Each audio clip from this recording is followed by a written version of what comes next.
Euforija online radio.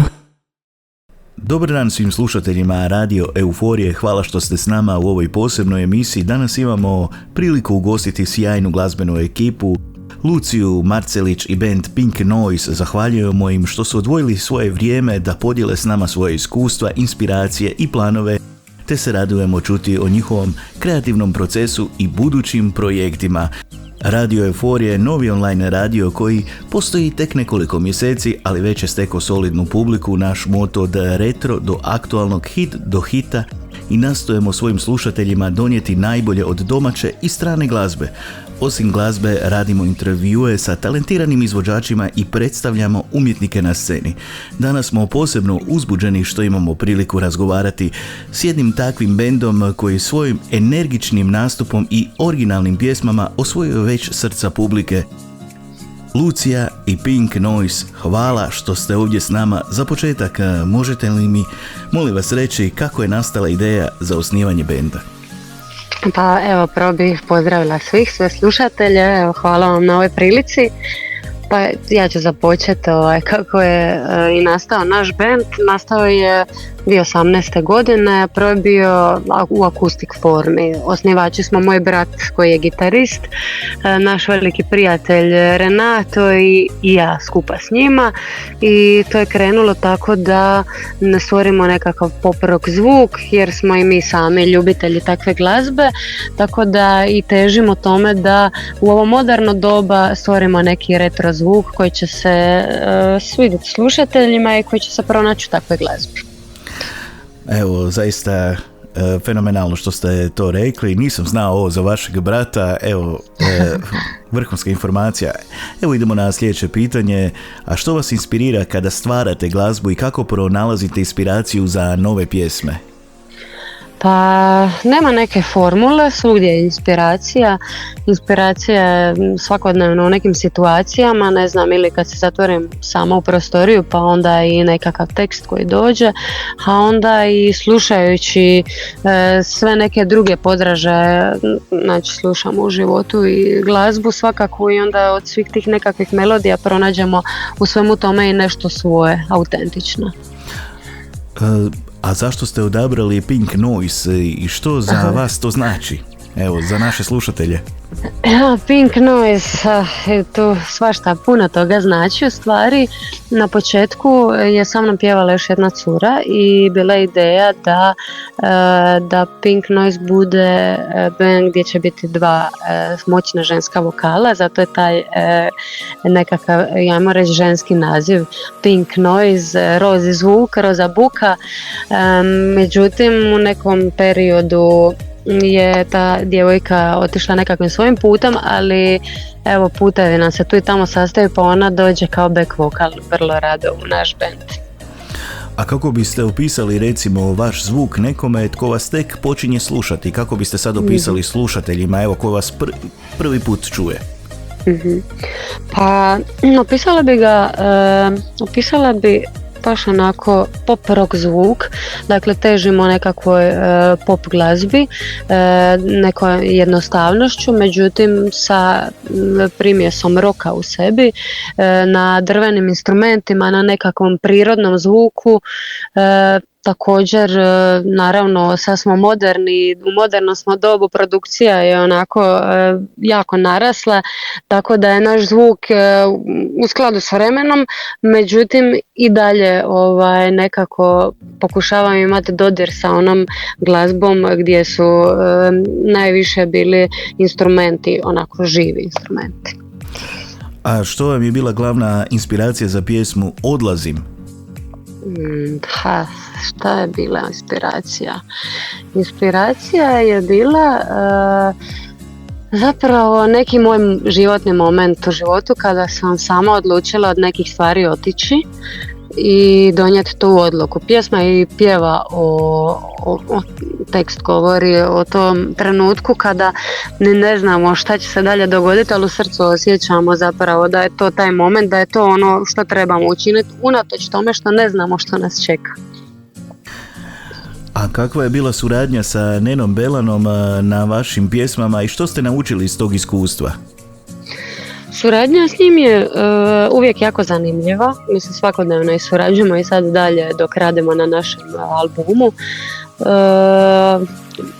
Kod njega se stvarno može svašta naučiti i na nekakvoj osobnoj razini, pristupu životu, a onda pristupu i glazbi i svemu ostalom. Eto, o njemu imam samo lijepe riječi, on je stvarno čovjek od kojeg se svaki dan može nešto novo naučiti. Evo, istina, imali smo priliku intervju sa Nenom Belanom i zaista, evo, ostavio me bez daha, evo, to cijela ekipa Euforije je rekla, evo, to je tako.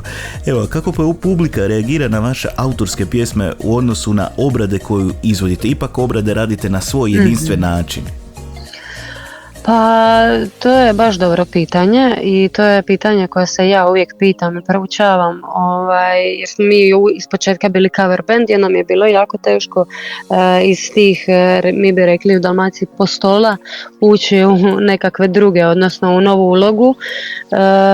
To je bilo na početku jako izazovno, međutim nekako kako smo se i mi krenuli prepuštati autorskom radu, tako vidim i jako dobar feedback od publike i to me jako veseli. Postoji li neka poruka kroz svoju glazbu, želite li prenijeti slušateljima i publici kroz pjesme koje izvodite? Pa naravno da želimo, mislim život se svodi na dijeljenje s drugim ljudima, svaki dan i u svakodnevnom životu dijelimo poruke jedan s drugim, a mi sve to želimo samo jednostavno prenijeti kroz najljepše što možemo, a to je glazba. Recimo, možda je u planu novi album i što možemo očekivati za budućnost? Album je potpisan sa diskografskom kućom Scardonom, ona nam isto daje jednu veliku podršku na ovom cijelom putu. Album bi trebao biti gotov za nekih kroz godinu dvije, sad smo izbacili 4 singla, još imamo za zadatak 2, a nadopuna tog albuma će biti još 4 pjesme. Mi trenutno na svemu tome radimo. Zvuk će biti takav kao što sam i opisala, to je nekakav modern retro zvuk i tu se može očekivati svašta s obzirom da smo mi još uvijek u fazi eksperimentiranja i traženja samih sebe, tako da je nama to posebno zanimljivo. Kako je izgledalo snimanje vaših glazbenih spotova i s kojim ljudima ste sve surađivali? Pa prva 2 singla, spot sam scenarij, odnosno sam pisala ja i to je bilo posebno izazovno jer je tu zapravo puno zadataka bilo je zanimljivo ali izazovno, a basist je u tom trenutku bio, on se bavi sa snimanjem, tako da nam je on s druge strane pružao tu tehničku podršku. To je sve skupa bila nekakva naša radionica, a na 3. i 4. singlu smo se ipak odlučili da to radi jedan profesionalac, Dinko Doringo Čvorić iz Zagreba. On je to izvrsno napravio, suradnja je također bila izvrsna, isto tako i cijela ekipa koja je bila na ta 2 spota i vizažistica i stajale, sve je bilo onako lijepo, veselo, tako da smo se na kraju svi iskompali kroz sve te projekte i ja se nadam da ćemo i dalje surađivati. Znači, članovi benda međusobno surađuju u kreativnom procesu. Tako da. Koje su vaše, znači, glazbene inspiracije i kako su oni oblikovale vaš zvuk? Moje glazbene nekakve zvijezde koje ja slijedim su glazba 80-ih, 90-ih, možda čak i 70-ih. To je Bryan Adams, Queen, onda kasnije Amy Winehouse, od naših domaćih izvođača Neno Belan, Parni Valjak, i tako, evo, ima tu sad puno drugih izvođača, ovo su neki koji su mi sad prvi pali na pamet, oblikovali su naš zvuk na način da se opet vraćam na tu live svirku. Znači mi zapravo najviše težimo na drvenom bubnju, na udarcu ruke, na nekakvom prirodnošću, na kontaktu čovjeka sa instrumentom. Evo, zaista divno i pohvalno, jako pohvalno. Postoji li neki, recimo, trenuci na vašim nastupima, koncertima koje pamtite kao posebno i inspirativne? To je zanimljivo pitanje, evo ja nisam do sada nikada u stvari ne razmišljala o tome. Pa najinspirativniji su mi trenuci u stvari onda kada publika daje nazad feedback, onda se događa po meni ono što se treba dogoditi, ono zašto smo tamo došli, znači mi dajemo nešto svoje, onda se to vrati nazad u krug i to je uvijek inspirativno, to ne mora biti nekakav poseban trenutak, nego su to oni najjednostavniji trenuci koji nam dolaze do srca. A postoje li recimo turneja ili neki veći nastup u skoroj budućnosti kad već sad pričamo o koncertima? Pa mislim sad kreću adventi, to se nekakve naše zimska turnejica po Zadru, Šibensko-kninskoj županiji i doprli smo malo i u prostore Zagreba, tako da evo još smo u fazi razvoja i širimo se i jako mi je drago da se to događa. Evo i meni je drago, a volio bih da dođete u Bjelovar, bit će mi stvarno čast. Svakako, mi bi voljeli, da. I da uživo napravimo intervju, video intervju. Pa ja se veselim tome i sigurna sam da će biti prilike. Evo. A što smatrate recimo najvećim izazovom u radu sa bendom? Pa najveći izazov je spojiti preferencije svakog člana, zato što koliko god se mi slažemo, toliko smo mi različiti i mislim da je najvažnije kao i u svakome odnosu na kraju dana ipak raditi kompromise i poštovati jedne druge. To je lijepo. Ma htio sam vas pitati, i to inače pitam glazbenike koje ovako imaju intervju i koncert, jel vam se dogodi da zaboravite tekst, recimo da se izvučete iz neke situacije?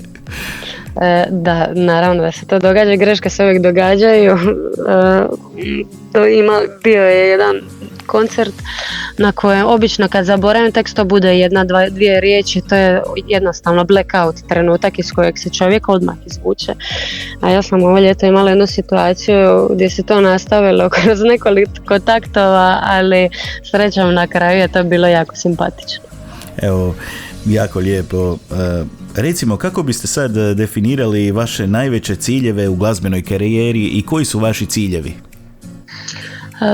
Moji ciljevi, onda i ciljevi benda su da se osnažimo kao autori, jer je pjesma Odlazim jedini naš autorski i dalje autorski prvijenac, tako da sad najviše radimo na tome, to nam je jako bitno nam je kreativno se izraziti i pronaći sebe, a onda s druge strane sve što ide uz to, mi jako volimo nastupati, volimo svirke, tako da svirke i autorski rad, izražavanje i povezivanje s ljudima, to su naši ciljevi. Pa baš imam neko slično pitanje, evo tu sam pripremio, znači povezivanje s publikom, da li ste stekli fanove? Jesmo u Zadru, imamo već neku grupicu ljudi koji nam onako, vidim neka lica koja su poznata po našim nastupima, a to ima posebno značenje jer to ne znači da se nisu tamo slučajno našli, nego su stvarno došli dati nam podršku i što najvažnije da im se sviđa ono što mi radimo. Evo, meni je iskreno drago. Iskreno, ja sam vas slučajno pronašao i pustio sam vas na radio, na našem radiju i zaista obrade koje radite pjesme, evo, iskreno fenomenalno, evo, pohvalno i stvarno vam želim sve najbolje u budućoj karijeri. Pa evo, imam jedno pitanje, onako, imate planove raditi duete sa drugim izvođačima? Pa za sad nemamo neki plan, dueti se uvijek mogu dogoditi, mislim spontani smo kao i u svemu do sada, pa ja sigurna da će i to nekad doći na red, pa ćemo imati nekakvu suradnju, nekako novo iskustvo s nekim. A što biste preporučili mladim ljudima koji žele započeti svoju glazbenu karijeru ili osnovati bend? Preporučila bi da vjeruju u sebe, svi nekako u početku sumnjamo u sebe, pogotovo kad je i o glazbi riječ, jer u glazbi nema formule, ona je samo jedan osjećaj i kontakt sa samim sobom, znači onda kad se osjećate dobro u glazbi, to je ono jedino što vas treba gurat naprijed i samo rad. A kad smo kod toga, pa kako izgleda vaš tipičan dan, rad? Evo, možete podijeliti sa slušateljima. Može, naravno. Moj rad izgleda tako da sam ja, osim što sam glazbeni teoretičar po struci, ja sam i psiholog, tako da radim i u firmi. Moj dan izgleda tako da završim 8-satno vrijeme kao psiholog, onda odem kući, resetiram se i onda idem u studio. U studiju radim sa Zaferom, sa Rokom. Evo, spomenula bi svog tatu koji sudjeluje u radu na tekstovima, tako da ta popodnevna smjena je glazbena, a jutarnja je u ulozi psihologa. Znači 2 potpuno različita svijeta, ali opet vam ovo pomaže, vaša struka, možete brzo pročitati ljude. Pa ne znam, to tako bi bilo super da je to tako, ali pročitati ljude, za to je potrebno vremena, tako da mi to kratkoročno ne pomaže. Da, uglavnom evo, sad ste me iznenadili sa vašom strukom, pohvalno i to. Pa evo, recimo, što vam znači podrška na radiju i koliko vam to pomaže u vašoj glazbenoj karijeri? Pa podrška na radiju je, neću reći sve, ali ogroman dio našeg uopće vidljivosti, naše podrške da dođemo do ljudi, jer nastupi su ipak nastupi na određenim lokacijama. Radio je nešto što dolazi do šire publike i nama, mi neizmjerno cijenimo ovakvu podršku. Mislim, radija su tu da nas plasiraju dalje. Eto. I naravno, to vam daje i motivaciju za daljnji nastavak rada. Pa naravno, mislim, bez vas ništa, eto, ako ćemo tako sročiti, jer mislim, vi ste naš najbolji medij i suradnja s vama je jako važna. Pa eto, postoji li neko priznanje koje vam puno znači? Javno priznanje? Javno priznanje, mislim, do sada ga nemam nekako službeno u tom smislu, ali priznanja u smislu verbalno da imamo podršku od strane drugih ljudi, to imamo svakodnevno, tako da na toj razini to imamo. A imate li u planu prijaviti se na Doru, recimo na neke veće festivale za naše slušatelje? Evo, recimo, dobili smo online pitanje, znači na WhatsAppu nam ljudi pišu, jer sam ja, imamo grupu našu, fanove, pa već postavljaju pitanja, pa evo jedno od tih pitanja sam sad pročitao, pa evo možete slobodno reći. Pa da, mi smo imali plan ove godine se prijaviti na Doru, međutim problem je bio nedostatak vremena. Na jednoj pjesmi se čak i počelo raditi, ali to ja se nadam da ćemo do godine to uspjeti. Mislim, sigurno ako se ne dogodi neki drugi distraktor. A što se tiče festivala, dapače, mi pratimo i namjeravamo se prijavljivati. Pa da, to vam može biti velika promocija i da vas upoznaju novi ljudi, novi slušatelji. Da, naravno. Pa recimo, evo, imate li nešto još reći, ono što mi ne znamo, pa slušatelji isto ne znaju, također da želite podijeliti vaše buduće planove, recimo, ili nešto što imate sad u planu što još niste rekli, evo, prilika je sad da kažete. Pa u stvari, baš sad razmišljam, baš smo dosta toga rekli i o našem nekakvom nastajanju i daljim planovima. Album, pjesme se rade, svaki dan smo u tome, nastupi, čekamo da krene zimska turneja i to je to u stvari. Mislim, želim se zahvaliti na podršci i slušateljima koji nas slušaju. Evo, kad smo kod toga, imate li za kraj, znači, poruku za slušatelje Radio Euforije i vašu vjernu publiku? Pa, poruka, sad ste me zatekli. Pa evo, poruka je da slušate Radio Euforiju zato što je super. Ja redovito slušam na poslu i poruka je da ostanite dobro i želim vam sve najbolje u životu. Hvala na podršci. Evo i hvala vama i hvala vam na ovom intervju. Euforija radio, strano i domaće, uvijek u ritmu.